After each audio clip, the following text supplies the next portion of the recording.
en el hecho que Honduras siempre ha tenido un déficit en la balanza comercial desde...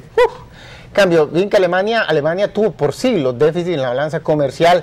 Hubo un tiempo ahí como en la mediados de la Edad Media, ahí como por el año, como hace 1000 años, que Alemania incluso era la región más desarrollada, pero después cayó en retraso relativo a países como Holanda, Bélgica, Francia, sobre todo Inglaterra, y hasta comienzos del siglo XIX estaba más rezagado que esos países.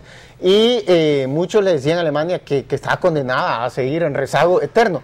Pero en ese entonces surgieron ciertos pensadores como por ejemplo Friedrich List, entre otros, que argumentaban que los alemanes eran tan capaces para producir muchas de las otras cosas que producían, digamos, la maquinaria, el equipo, etcétera, que producían ya en Inglaterra, en Francia, y que ellos eran tan buenos. Y el hombre resultó tener razón. No solo es eso, sino que hoy día, pues, lo que el término Made in Germany, ¿verdad? Hergestellt in Deutschland es un signo de calidad a nivel mundial.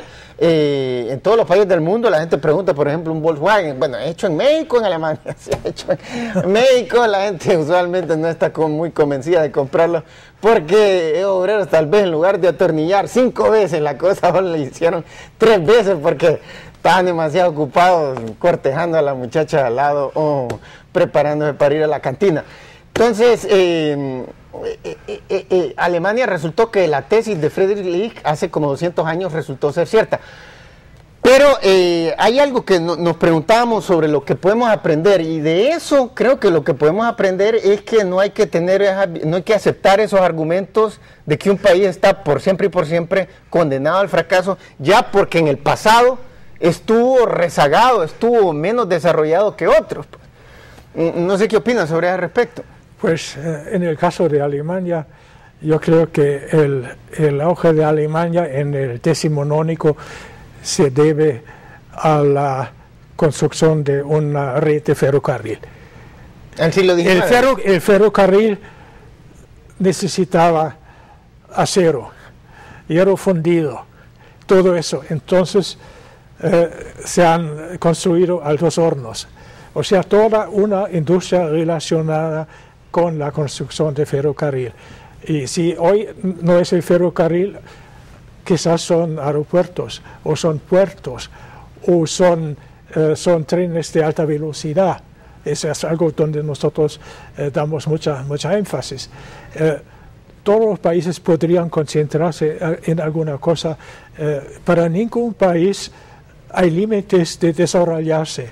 Nosotros solo ofrecemos nuestras ideas, lo que ha funcionado bien en Alemania, y por eso estamos desde hace casi 50 años, el próximo año serán 50 años, en Honduras cooperando con ustedes.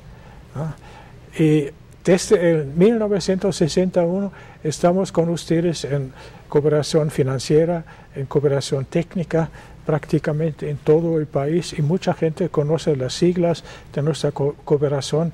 La cooperación técnica hace la agencia GTZ, que está entre Tegucigalpa, el sur del país, Río Plátano. O sea, en los colegios públicos construimos escuelas públicas, ayudamos a reparar esas escuelas. O sea, en eso está Alemania para ahora, pero nosotros no nos ofrecemos como modélicos. Ustedes tienen su dirección, ustedes tienen su norte, y nosotros buscamos ver dónde hay alguna laguna donde podemos entrar nosotros con nuestras capacidades y con nuestras ideas. Así es. En nombre del pueblo hondureño, le quiero agradecer al pueblo alemán, a los gobiernos alemanes, que en el curso de las últimas décadas han brindado una gran cantidad de ayuda financiera y técnica, sobre todo. Pero yo creo que lo más útil que Honduras puede aprender de Alemania es de no caer en los errores, por ejemplo, en que cayó Alemania, y de imitar lo positivo. Entonces, por ejemplo, hablando de Por ejemplo, hablando de la democracia, Sí. es usualmente, o sea, Honduras ya practicando un sistema democrático continuamente, más o menos en los últimos 30 años, y Alemania llena pues desde el 49, más o menos, continuamente, Sí. o que hubo un pequeño comienzo en 1919 con la República de Weimar. Pero entonces, usualmente se argumenta que la democracia es un agente del desarrollo. ¿Qué opina usted? Pues la democracia es lo que hace la gente misma de un país. En Alemania, después del 45, fue algo diferente porque estaban metidos también los aliados y los aliados nos han guiado. Pero hemos elaborado una constitución en el 49 con una constituyente. No voy a negar o ocultar que los miembros de esa constituyente también fueron escogidos con mucha delicadeza por los aliados, pero después se ha redactado una buena constitución que usó partes de la constitución de Weimar y de la constitución de otros países, pero esa constitución ha sido realmente un regalo que nos hemos dado nosotros a Alemania y que funciona hasta hoy. Hubo muchos cambios según las necesidades, o sea, en unos años entró la tecnología nuclear, entonces hubo que cambiar ciertos artículos.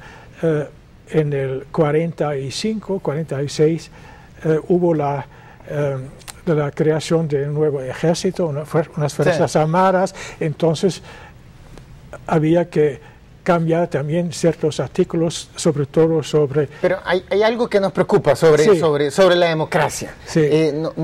¿No considera usted que la democracia representa un problema grave también para los países?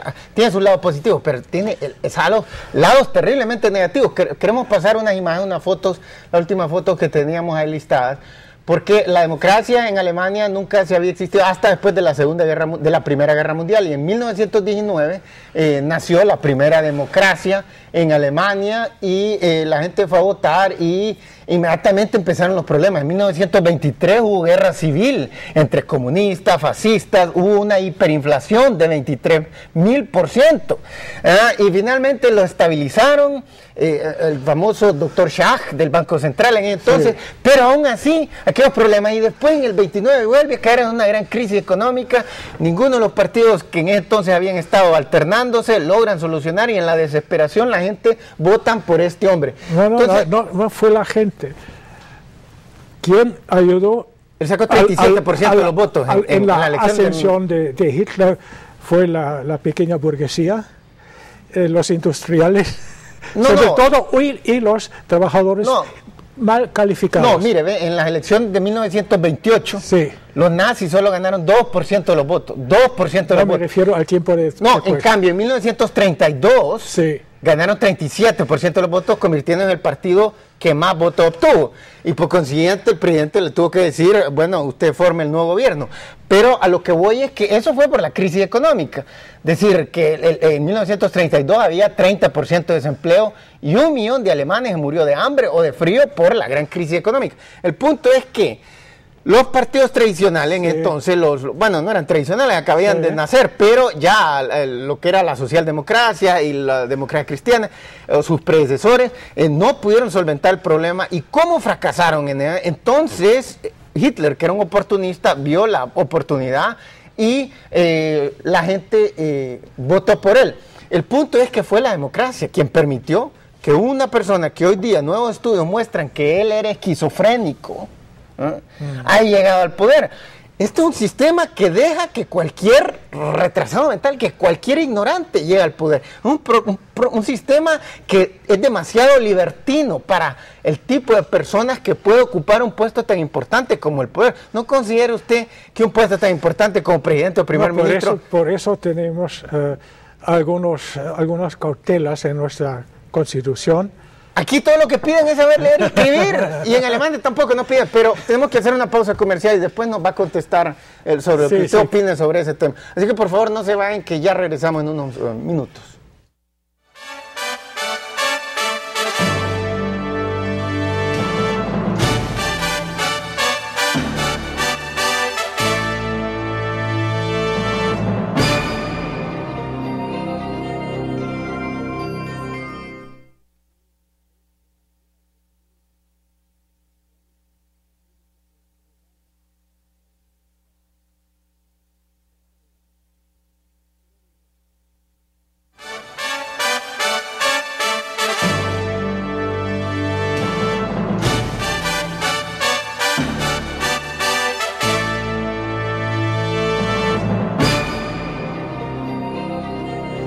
Bueno, estamos de regreso con el embajador de Alemania, Karl-Heinz Rode, hablando sobre los problemas de la democracia, que fue la democracia la que permitió el ascenso de Hitler.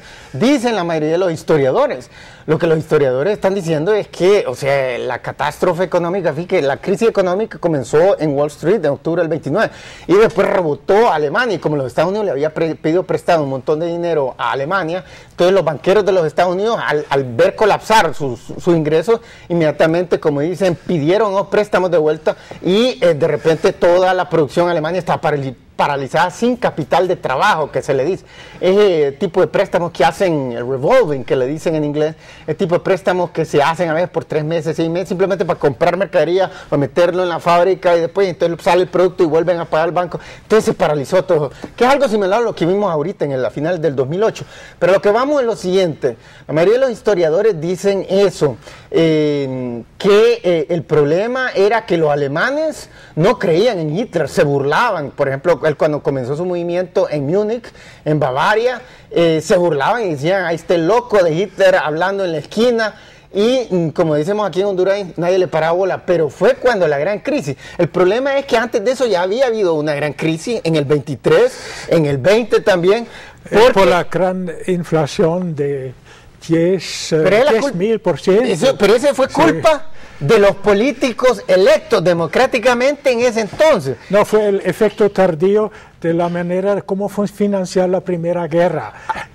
Pero para tener hiperinflación uno no necesita de una guerra, se necesita de incompetencia de un gobierno. Por ejemplo, aquí en Latinoamérica, un montón de países en los 70, 80 y 90, Brasil, Argentina, Bolivia, tuvieron tasas de inflación de 1.000 hasta 3.000% anual. Ahorita, hasta el 2008, Botswana, Zimbabue, con Robert Mugabe, 15 billón% de inflación.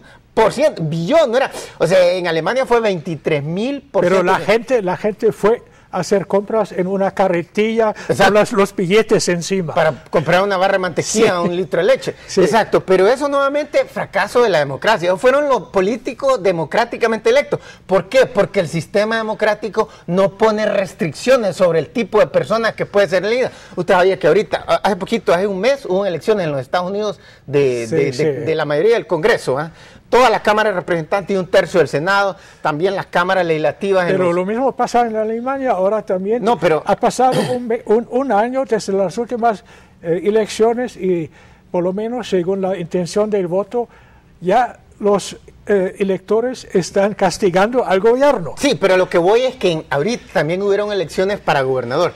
En el estado de Nueva York, que es uno de los estados más importantes de los Estados Unidos, en el estado de Nueva York, una de las candidatas era una dueña de un burdel, de un prostíbulo. Esa mujer estuvo 4 meses en la cárcel porque en Nueva York es prohibido la prostitución, no es como en Nevada, que es legal.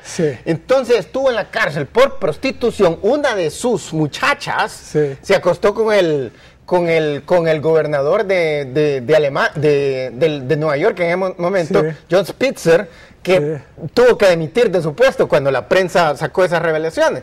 A lo que voy es que una mujer que se ha dedicado toda su vida a la prostitución, ella se estaba lanzando como gobernadora de Nueva York, que afortunadamente no salió electa. El punto es que ya hemos visto gente con unas capacidades mentales increíblemente pequeñas, incluso en los Estados Unidos.